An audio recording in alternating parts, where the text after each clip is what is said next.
चूँकि आज पारा शिक्षक 62,000 पारा शिक्षक दर दर की ठोकरें खाते चल रही हैं, इनके बाल बच्चे सड़क पे चल रहे हैं, इनके माता पिता बेहाल होते चले जा रहे हैं। सरकार 1 रुपये रिटायरमेंट सेवानिवृत्ति के बाद हम लोगों को नहीं दे रही है।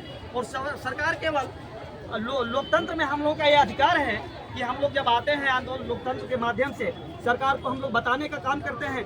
चौथे स्तंभ के रूप में आप हमारे मीडिया प्रभारी हैं, आप लोगों के माध्यम से हम सरकार को बताने का काम करते हैं तो सरकार अपनी रोना रोने लगती है। सरकार कहती है मित्रों कि जो है हमारे पास वित्तीय नहीं है। तो मैं इन सरकार से पूछना चाहता हूं मित्रों कि इनके पारा शिक्षक के लिए जिन्होंने 22 वर्षों से 24 वर्षों से शिक्षा का अलग वहां जगाने का काम किया है, जिन्होंने सदियों से ताला बंद रहा करता था वहां खोलने का काम किया है। और मित्रों आज जब हम लोग मांग मांगते हैं तो ये रोना रोती है। सरकार ये भी कहती है कि हमारे पास वित्त नहीं है। सरकार ये भी कहती है कि ये एलिजिबल नहीं है। मैं आपसे पूछना चाहता हूं माननीय मुख्यमंत्री महोदय से आपको मैं पूछने के लिए मैं आग्रह करती है 62,000 सहायक अध्यापक राज्यपाल महोदय को संज्ञान लेना चाहिए। इसमें मैं माननीय हाई कोर्ट के जज को भी मैं आग्रह निवेदन पूर्वक कहना चाहती है 62,000 सहायक अध्यापक की संज्ञान ले। आज इसी जगह हमारे सरकारी शिक्षक पढ़ाते हैं, 9 से 3 बजे तक वो भी सेवा देते हैं। आज हम भी सेवा देते हैं। आज हम सेवा देते हैं। हमारी सड़क दुर्घटना में अकस्मात निधन होती है, हमें सरकार सामाजिक सुरक्षा भी पेंशन लागू नहीं करती है, सामाजिक सुरक्षा नहीं देती है, कोई कंपनसेशन नहीं देती है। एक मैं बता दूं आपको मीडिया के माध्यम से कि एक साधारण व्यक्ति अगर कैजुअलिटी होता है सड़क पे, उसके लिए सड़क जाम होता है और उसको संबंधित पदाधिकारी वीडियो हो, सीओ हो, एसडीएम हो, डीसी हो, उसके संबंधित पदाधिकारी आकर उसे आश्वासन देते हैं तुम्हें 10 लाख मैं दूंगा, आपके आश्रित को 10 लाख दिया जाएगा, 100 उठाने दीजिए। ये भी हालात हमारे साथ नहीं है। हमारी सेवा 60 साल पूरी करने के बाद हमारी सेवानिवृत्ति होके जाते हैं, उन्हें फूटा चना खाने के लिए नहीं दिया जाता है बंधु।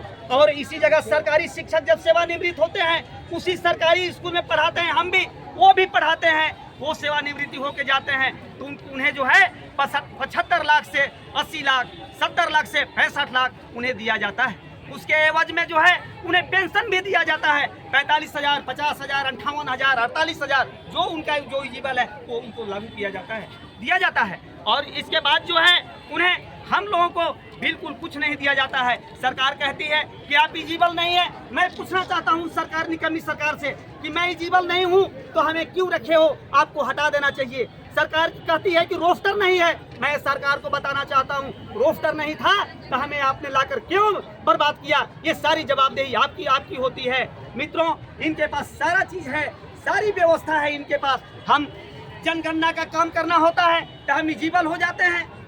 हम इनका लोकसभा का चुनाव कराना होता है तो एलिजिबल हो जाते हैं। हम इनका विधानसभा का चुनाव कराने होता है तो हम एलिजिबल हो जाते हैं। जनगणना का काम करना होता है तो हम एलिजिबल हो जाते हैं। सेंसस का काम करना होता है तो एलिजिबल हो जाते हैं। और जैसे हम अपनी हक मांगने की बात करते हैं ये कहते हैं कि आप एलिजिबल नहीं है। मैं एक बात बता दूं, अभी वर्तमान शिक्षा मंत्री निकम्मा शिक्षा मंत्री की बात मैं कहूँ, ये रोना रोते चल रहा है। हमेशा बोलता है शिक्षा मंत्री कि मैंने 50% आरक्षण देने का काम किया है। मैं इस शिक्षा मंत्री को बताना चाहता हूं मीडिया के माध्यम से कि इन्होंने देने का मुझे काम नहीं किया है।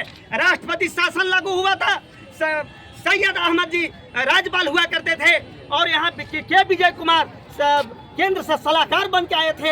हम लोग का राजभवन के समक्ष धरना चल रहा था, इसी में उन्होंने 50% आरक्षण देने का काम किया है और ये कहते हैं कि हमारी सरकार ने देने का काम किया है। क्या आप बताइए राष्ट्रपति शासन में मिला है कि नहीं? राष्ट्रपति शासन में राज्यपाल के समक्ष राष्ट्रपति शासन लागू था तब जो है के विजय कुमार ने दिया। और मैं बता दूं आपको 2 सलाहकार समिति यहाँ आई थी, एक गुप्ता सर थे जिनको 25 विभाग का बंटवारा हुआ था और एक हमारे के विजय कुमार थे जिनको 18 विभाग का बंटवारा हुआ था, जिनको हम लोगों का शिक्षा विभाग के विजय कुमार के साथ था और उन्होंने हमें 50% आरक्षण देने का काम किया है। मित्रों इनके पास कहते हैं कि रोस्टर नहीं है। मैं पूछना चाहता हूं, अभी अमित शाह जी ने आया था 20 जुलाई को, अगला हम लोगों का आंदोलन चल रहा था। 40-50 हजार के हमारे सहायक अध्यापक गैदरिंग करने हमारा मांग के प्रति यहाँ मोरहाबादी मैदान में बैठे हुए थे। जितनी VIP सड़कें थे सभी जाम कर दिए थे। यहाँ से गए विश्व शर्मा और जो है असम में उन्होंने वेतनमान देने का काम किया। रूल नहीं है। अफसोस के साथ मैं मीडिया के माध्यम से कहना चाहता हूं कि यह निकम्मी सरकार कहती है कि दूसरे राज्य का मैं अवलोकन करूंगा। मैं अपने आप से पूछना चाहता हूं महोदय कि यहाँ जो है कौन काम करता है? यहाँ कौन नियम बनाता है? यहाँ का आईएएस सरकार को चलाता है, आईएएस सरकार को चलाता है।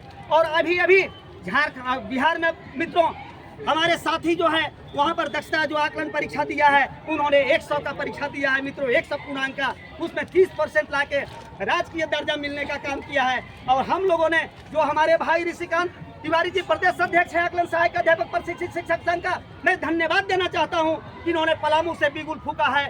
मैं इनको धन्यवाद देते हुए मैं ये बात कहना चाहता हूँ कि हम झारखंड एकेडमिक काउंसिल ने जैक ने हमको 150 पूर्णांक का परीक्षा लेने का काम किया है महोदय।